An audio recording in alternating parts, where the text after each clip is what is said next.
One of my best friends from my early days of going to seminary later converted to Roman Catholicism. And this friend of mine is very zealous for the Roman Catholic faith. Over time, it's become a bit of a joke that regardless of what the topic of conversation is, whether we're talking about old friends, whether we're reminiscing about our seminary days, whether we're talking about movies, the conversation always seems to be redirected back to Roman Catholicism. And it finally got to a point to where I was beginning to think, I think my friend is trying in a not so subtle way to convert me to Roman Catholicism. So eventually I had to have a heart-to-heart with him and say, hey, look, I'm not converting to Roman Catholicism. All right, these are my main objections, okay? It's not going to happen. Now I don't have time to go into all those objections, I should say, but one of the central ones that came up is my objection to the Roman Catholic Church's veneration of Mary, lifting her up on a pedestal that puts her just below the Lord himself. And I just explained to him, I was like, look, this isn't biblical, okay? Mary is rarely mentioned in the New Testament. She's only mentioned twice outside of the Gospels. She's not even mentioned by name in the one reference that the Apostle Paul makes of her in Galatians. And she's just mentioned with a list of other people in the first chapter of Acts. That Mary seems almost incidental to salvation history. Okay, I know some people would certainly object to that, but I believe the Lord could have found another faithful virgin if he needed to. The only thing that really mattered was sending his son, Jesus Christ. Joseph was replaceable as well. So even though I mentioned that in the New Testament era, Mary doesn't factor prominently in theology and in Christian history, my friend wasn't discouraged at all. He told me about how, hey, actually a lot of the early church fathers, men who were leaders of the early church, great Christian thinkers, that they had great reverence and respect for Mary. I don't disagree with that, but I give pride of place to the New Testament witness. My friend, not being undaunted at all, said, you should pray to Mary. Mary can put in a good word for you to the Lord. And I explained to my friend, I don't need Mary. Think about 1 Timothy chapter 2, verse 5. It says, there is one God and one mediator between God and man. Who's that? It's not Mary. It's Christ Jesus. No one is the go-between us and God the Father except Jesus Christ. Not Mary, not a priest, no one else. We can go directly to the Father through Jesus Christ. Now you might be wondering, well, how did it get to the point to where the Roman Catholic Church lifted up Mary in such a high place if this diverges from the New Testament witness? It's a good question. My primary source for answering that question is a book by a former professor I had, Jerry Walls, but also another church historian, Kenneth Collins. It's called Roman, but not Catholic. And the answer that these gentlemen basically give is that the elevation of Mary happened through theological speculation. When people were seeking to understand Jesus Christ and other people and other things in terms of their relationship to Jesus Christ, this is what kind of sparked it on. For one example, in the 2nd century, there was a famous Christian named Irenaeus, and he built upon Paul's theology. We know from Romans chapter 5 that Paul makes it clear that through Adam, we get sin and death, right? But through Jesus Christ, he functions as a second Adam, someone who's come along and brought about redemption and brought about life. He's the one who's lived life the way it was always intended to be, and he's the one, obviously we know, who reconciles us with the Father. But what did Irenaeus do? he coupled Eve with Adam. He put them together in terms of their sin and disobedience. But his problematic step was he paired Jesus Christ to Mary, like they were some sort of a couple, okay? And he believes that Mary undid the disobedience of Eve. You can even find it in the Roman Catholic Catechism. Death through Eve, but life through Mary. No, life is not through Mary.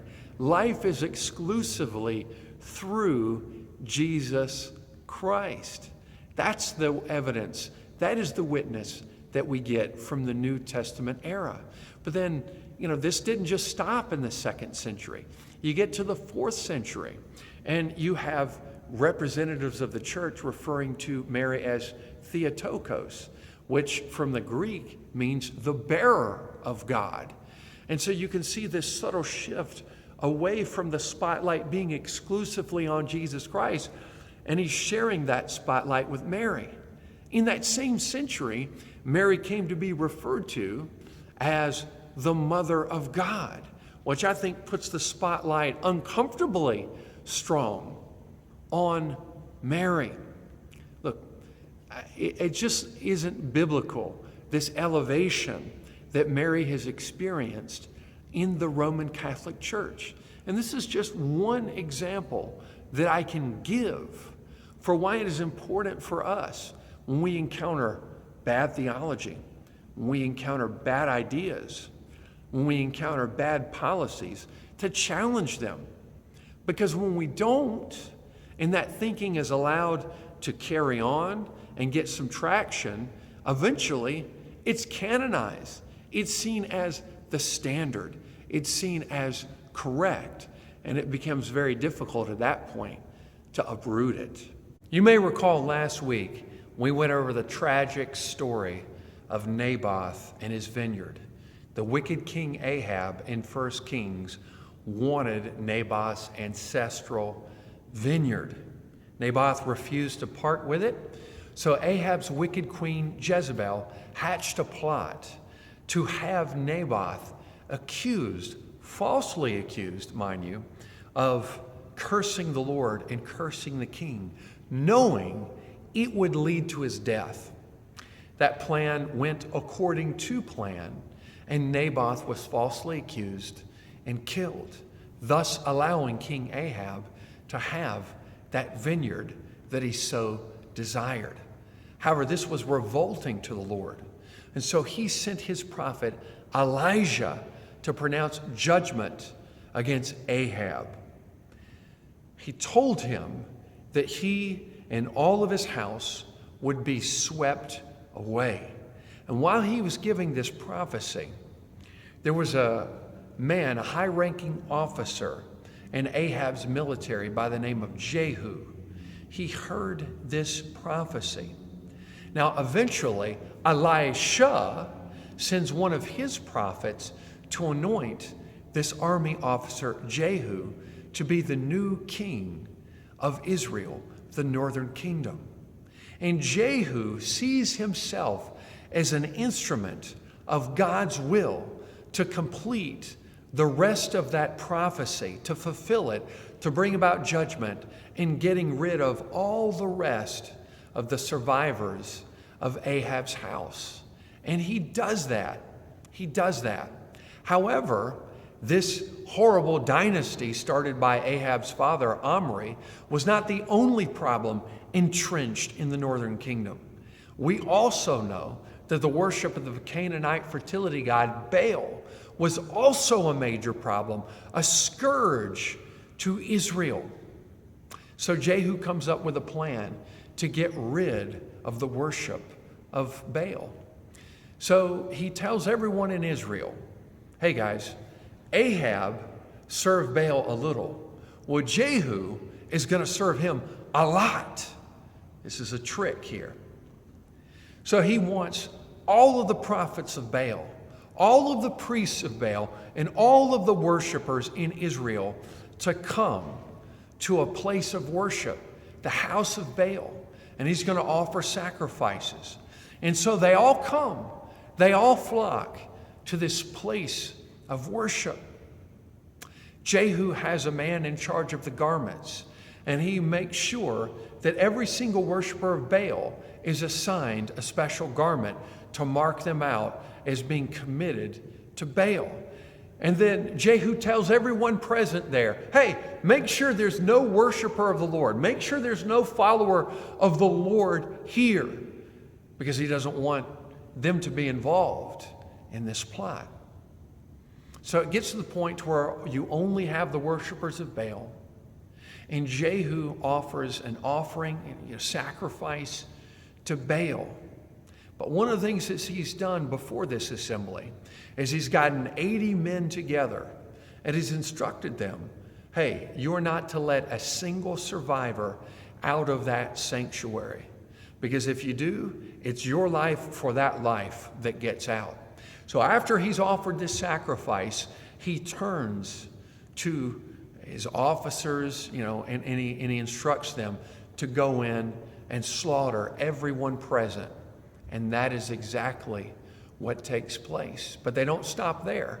They take the sacred pillar of Baal. They take anything that was used to worship Baal and they destroy it. They end up destroying the house of Baal as well, and they turn it into a latrine. So this was the plan of Jehu for getting rid of this massive spiritual problem in the northern kingdom. Wipe away everyone who worships the false god Baal. Finally, the northern kingdom has been delivered from the scourge of the wicked dynasty of Omri, a dynasty that included King Ahab and his wicked wife Jezebel. Jehu recognized it. He was used of the Lord to sweep that dynasty away. So a major problem in the northern kingdom has been dealt with, has been checked off the list. In addition to that, finally, Israel has a king that recognizes the spiritual cancer of the worship of Baal. Jehu recognizes this, and he wipes out the worship of Baal from the northern kingdom. Two huge problems have been swept away. Jehu has done more for the northern kingdom than any other king before him. However, even though he has gone very far in improving the northern kingdom, he hasn't gone far enough. Can you think of one prolonged sin, a sin that's been around since the infancy of the northern kingdom, that has yet to be dealt with? I'm sure it'll come to your mind once I read this.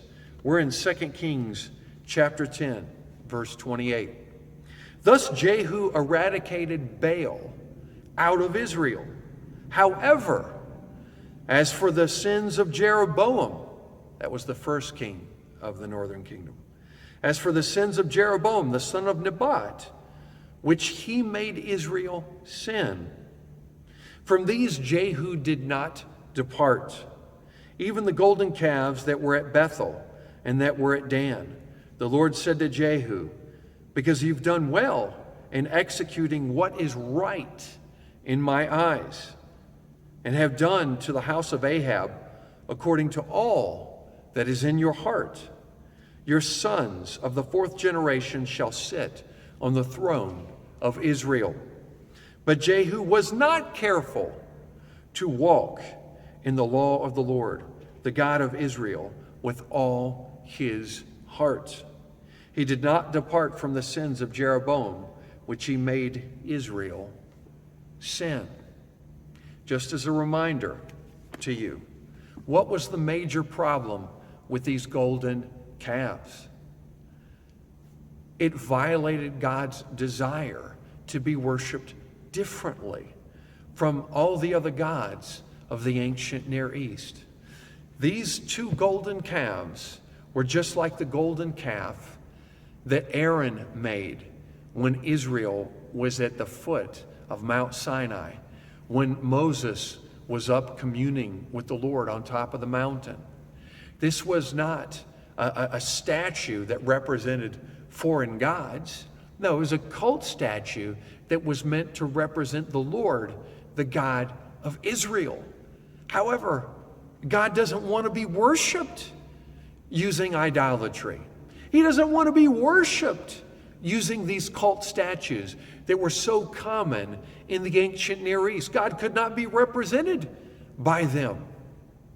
Jeroboam came up with this idea in the northern kingdom because he didn't want his people going down to the southern kingdom and worshiping the Lord at his temple in Jerusalem.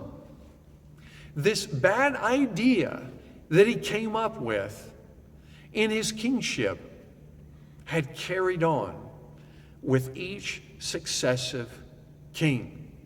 It was a bad idea that went against the Lord's will. But because that bad idea was permitted to stick around, it eventually became enshrined. It eventually became canonized. It eventually was seen as being an acceptable way of worshiping the Lord. But it never was. It never was. It went against the Lord's will. And this just goes to show the power of something. When it becomes entrenched, it is so hard to be uprooted.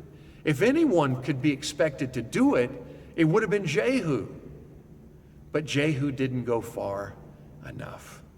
Again, you could think of many other examples of bad ideas in society. Here's my challenge to you. Speak up. Give some pushback. Tell the truth, okay? Because if you are silent, people are going to interpret your silence as agreement, acceptance, acquiescence. If we allow bad ideas, bad theology, and bad policy to take root and become established within the church and society, it's going to be very, very difficult to uproot it, okay? So I want to encourage you to speak the truth. Stand up for what's right. Be used as an instrument of God's will. It'll be a great opportunity for you to grow in character and be more like Christ. God bless you.